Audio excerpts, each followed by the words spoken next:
What we discussed so far in step 1 are the basic recommendations in health score for psychological health, sleep, activity, and nutrition. And step 2 is about intensifying our reduction of foods that raise blood sugar, eliminating refined grains, eliminating foods with added sugar and artificial sweetener, limiting starchy vegetables and high sugar fruits. Finally, let's talk about step number 3. You meet all the recommendations in health score for psychological health, sleep, activity, nutrition.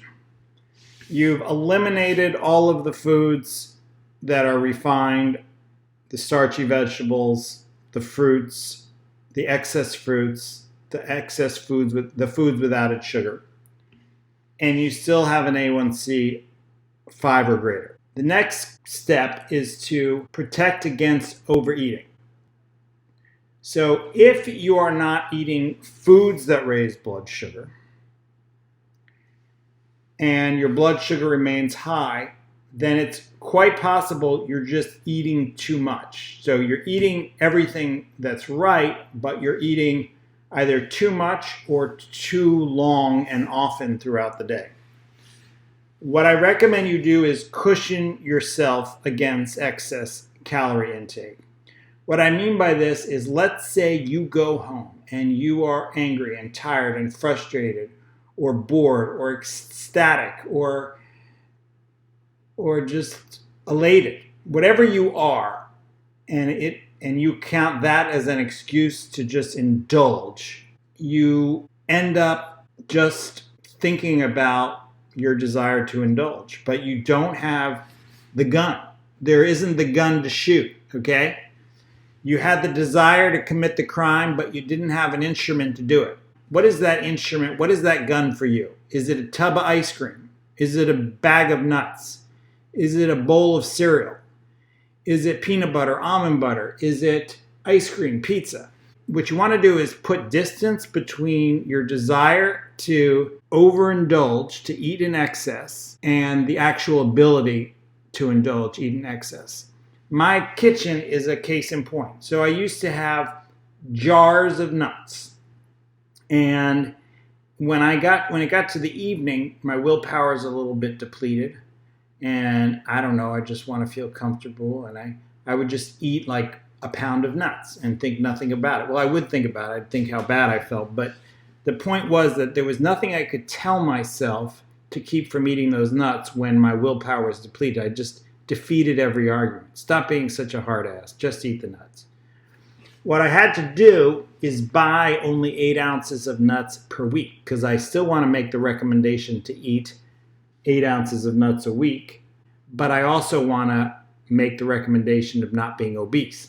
So the way I did it was I bought only 8 ounces of nuts per week. So if I got home and decided to indulge on nuts, I had to think about the future me, the me for the next 6 days that would have to go without nuts on my overnight oats.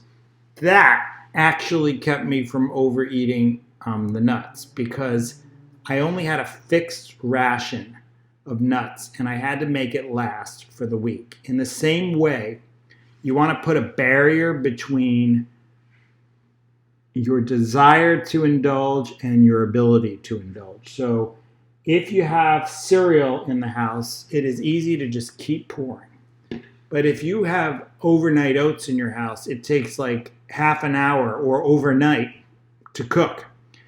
The point is that between desire and fulfillment, you have put distance. And that is a key strategy for reducing overeating.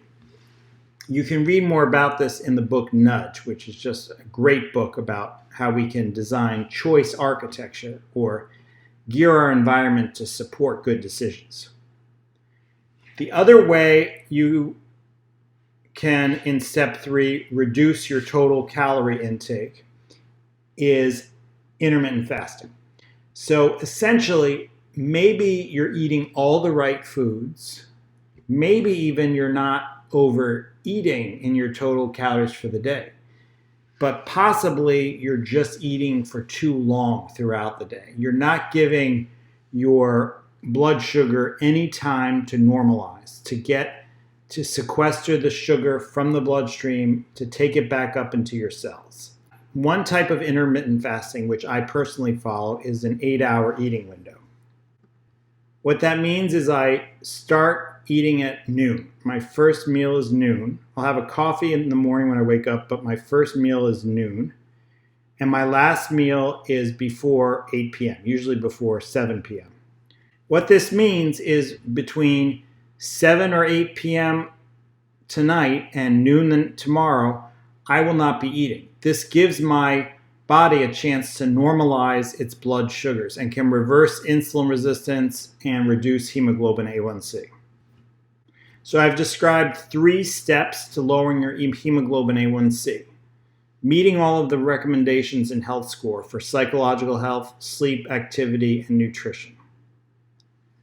Intensifying your approach if you don't get results by avoiding any refined grain, any food with added sugar, limiting your starchy vegetables, and especially your high sugar fruit.